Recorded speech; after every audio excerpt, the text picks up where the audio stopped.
সদৌ অসম কবি সন্মিলনৰ সপ্তদশ দ্বিবাৰ্ষিক পূৰ্ণাংগ অধিৱেশনখন শুকুৰবাৰৰ পৰা তিনিদিনীয়া বৰ্ণাঢ্য কাৰ্যসূচীৰে শিৱসাগৰ ছোৱালী কলেজৰ চৌহদত আৰম্ভ হয়। এই উপলক্ষে পুৱা ফিতা কাটি মুখ্য প্ৰৱেশদ্বাৰ মুকলি কৰে খাটপাৰ সত্ৰৰ সত্ৰাধিকাৰ ৰেবকান্ত মহন্তই। প্ৰৱেশদ্বাৰ মুকলি কৰি সত্ৰাধিকাৰগৰাকীয়ে কবিতাই সকলোৰে মাজত যাতে মানৱীয় প্ৰমূল্যবোধ জগাই তোলে তাৰেই কামনা কৰে। ইয়াৰ পিছতে বন্তি প্ৰজ্বলন কৰি অনুষ্ঠানৰ শুভাৰম্ভ কৰে সদৌ অসম কবি সন্মিলনৰ সভাপতি বংশী বৰাই। অধিৱেশনৰ লগত সংগতি ৰাখি গ্ৰন্থমেলা শিল্পকলা প্ৰদৰ্শনীৰো ব্যৱস্থা কৰা হৈছে। ইয়াৰ উপৰিও অনুষ্ঠিত কৰা হৈছে কবিতা আবৃত্তি প্ৰতিযোগিতা, গ্ৰন্থ উন্মোচনী অনুষ্ঠান আদিৰ। সদৌ অসম কবি সন্মিলনৰ সপ্তদশ দ্বিবাৰ্ষিক পূৰ্ণাংগ অধিৱেশনখন আজি দ্বিতীয় দিনাও উদুলি মুদুলি পৰিৱেশ শিৱসাগৰ ছোৱালী কলেজৰ প্ৰাংগণত। পুৱাই সদৌ অসম কবি সন্মিলনৰ ৩৭খন পতাকা একেলগে উত্তোলন কৰি অনুষ্ঠানৰ শুভাৰম্ভ কৰে সন্মিলনৰ সভাপতি বংশী বৰাকে ধৰি সমাজৰ ভিন্ন ক্ষেত্ৰৰ লগত জড়িত হৈ থকা বিশিষ্ট ব্যক্তিসকলে। উল্লেখ্য যে আজিয়ে সন্মিলনৰ পৰৱৰ্তী দুবছৰীয়া কাৰ্যকালৰ বাবে নিৰ্বাচিত কৰা হ'ব সভাপতি আৰু প্ৰধান সম্পাদক। ঐতিহাসিক শিল্প আৰু ভাস্কৰ্যৰ চহৰ শিৱসাগৰ আমি আজি এই সপ্তদশ অধিৱেশন অনুষ্ঠিত কৰিছোঁ আৰু আজি পতাকা উত্তোলন কৰি মই প্ৰণাম কৰিছোঁ যে সেউজীয়া পতাকাখন উত্তোলন কৰিছোঁ আৰু শিৱসাগৰ বিশেষকৈ শিৱসাগৰ মহানগৰত আজি এই ঐতিহাসিক শিৱসাগৰত এই পতাকা উত্তোলন কৰি আৰু আজি শেষ অন্তিম দিনাখন এই পতাকা উত্তোলন কৰি আমি বৰ উৎফুল্লিত হৈছোঁ আৰু বিশেষকৈ সদৌ অসম কবি সন্মিলন অতি আনন্দিত হৈছে, অতি ভাল পাইছে। গোটেই পৰিৱেশটো আজি পতাকা উত্তোলনৰ এটা পৰিৱেশ আহিছে আৰু কাব্যিক যাত্ৰা আৰম্ভ হৈছে। মই ভাবিছোঁ যে আপোনালোকৰ সহযোগিতা, আপোনালোকৰ সদ্ভাৱনাত আমি সদৌ অসম কৰ্মীসকলে আহি আজি আমি ৩৭টা বছৰ পাৰ কৰিলোঁ। পুনৰবাৰ আমি স্মৰণ কৰিবলৈ বিচাৰিছোঁ শ্ৰদ্ধেয় ৰাম গগৈ ডাঙৰীয়াই প্ৰতিষ্ঠা কৰি থৈ যোৱা এই সদৌ অসম কবি সন্মিলনে আজি এটা বৰ্ণাঢ্য ৰূপ লৈছে।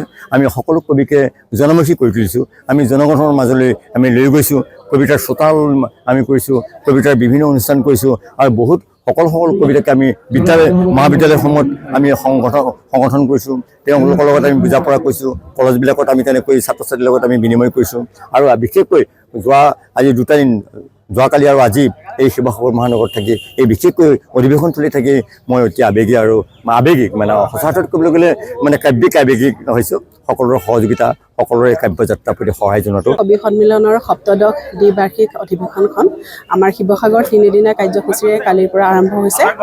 কালি ইতিমধ্যে আমাৰ যথেষ্টখিনি কাৰ্যসূচী ৰূপায়ণ হৈ গৈছে।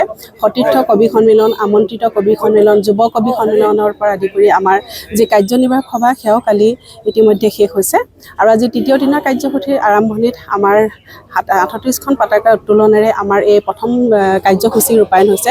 ইয়াৰ পাছতে আছে আমাৰ বন্তি প্ৰজ্বলন আছে, প্ৰতিনিধি সভা আছে আৰু আছে হিতৈষী আৰু আজীৱন সদস্যসকলৰ যি কবি সন্মিলন সেয়া আছে। আজিৰ দিনটো বিভিন্ন ধৰণৰ কাৰ্যসূচী, সন্ধিয়া সময়ত আমাৰ সাংস্কৃতিক সন্ধিয়া আছে।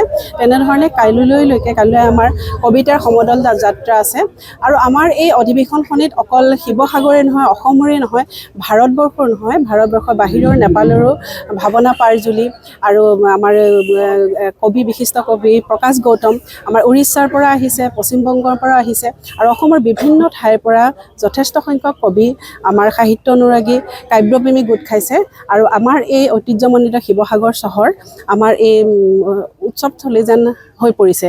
এই তিনিদিন কাৰ্যসূচীত আমি আপোনালোকৰো সকলোৰে সহায় সহযোগিতা কামনা কৰিলোঁ। শিৱসাগৰৰ পৰা ছৈয়দ মুস্তাকুৰ ৰহমানৰ ৰিপৰ্ট, অসম আদিত্য। NKS হুণ্ডাইলৈ স্বাগতম। নৰ্থ ইষ্টৰ প্ৰথম GDSI 2.0 ফিচাৰ্ছ ডিলাৰ হৈছে NKS হুণ্ডাই।